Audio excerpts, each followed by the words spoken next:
beautiful people, and welcome back to my channel. Today I wanted to talk about Kim and Kanye's very public feud. And I always think it's so funny when famous couples like fight over the internet as if they like don't have each other's number or email or like lawyer's address. But I do appreciate that it feels like we're in the room with them, even though it does make them look very trailer park. And it's like, you know, fighting with your baby mama and baby daddy in public, like, oh, you're just one of us. But it's very entertaining. So let's get into it. Now, obviously, Kim and Kanye are going through their divorce, even though it very much seems Kanye maybe doesn't want a divorce. But it's so interesting because he's not getting what he wants. And obviously Kim is like flaunting Pete around and seems to be all moved on. And so he's using TikTok as like his way to attack Kim and her parenting.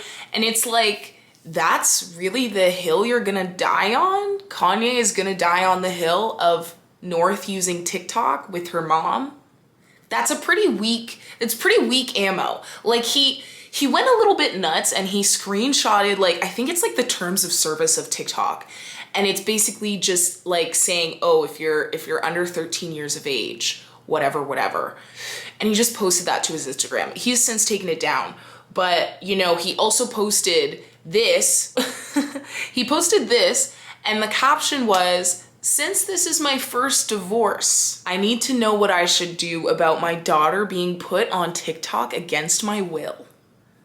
Okay, like, it's hard for me to feel sorry for like Kanye here, in the sense of like, okay, your daughter's on TikTok. She's doing it very safely with her mom's supervision. Like, those mom-daughter accounts, they seem very safe to me. Kim obviously monitors it, whatever. Like, Courtney and P do the same thing. They're making very innocent TikToks. I follow them.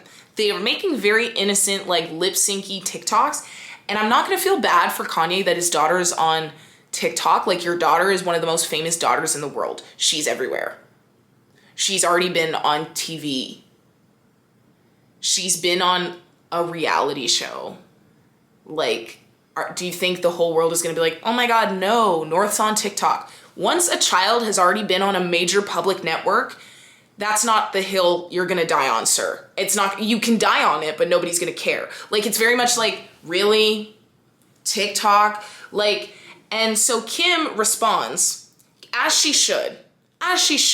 Kim responds with this long response, which is very different than the responses you usually see from Kim. She usually doesn't put this much effort into it, so that's how you know she like means business.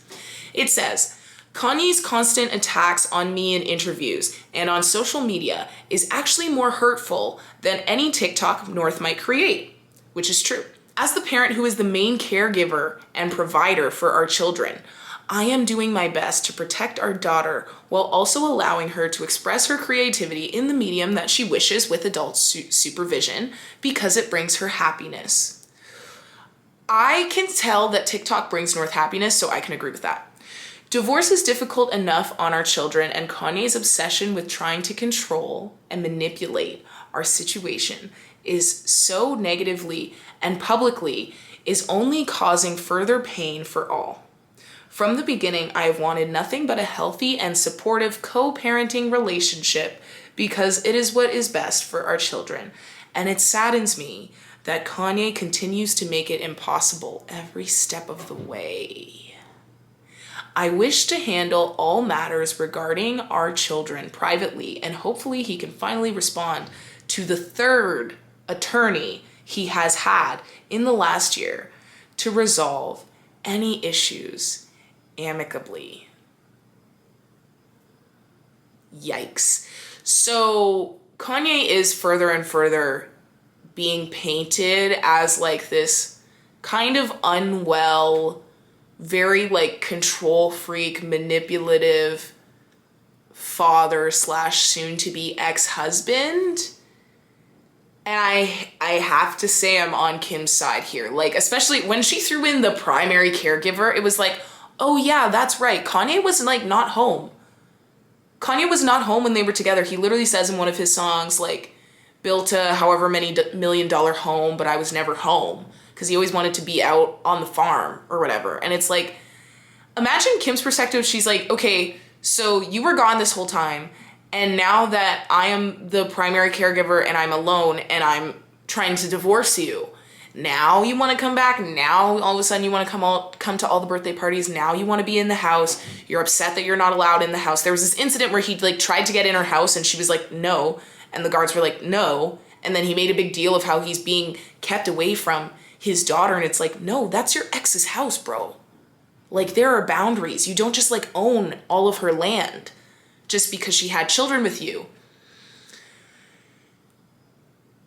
He's having a very public meltdown, and it is hard to watch. But I am going to keep watching. And I am on Kim's side here, and I do feel bad for the children. The children are going to go through hell. The children are already going through hell. Imagine how embarrassed they're going to be as they continue to grow up if this kind of stuff keeps happening. Like, they're going through it. I feel bad for those kids. I always did, but especially now. But yeah, that is the current updates on the Kim and Kanye situation. Let me know your thoughts on this down below. I would love to get a conversation going. Don't forget to like and subscribe. Share this video with your friends. I'm trying to blow this channel up. Subscribe to my podcast, Mixed Feelings with Kira Bria. I will link it down below. My Patreon will also be linked down below. I post short essays on there and different, extra videos talking about my drama on TikTok and such. And yeah. That's it. Oh, follow me on Instagram at Kira Bria, Twitter at Kira Bria. And yeah, that's it. I will talk to you next time. Bye.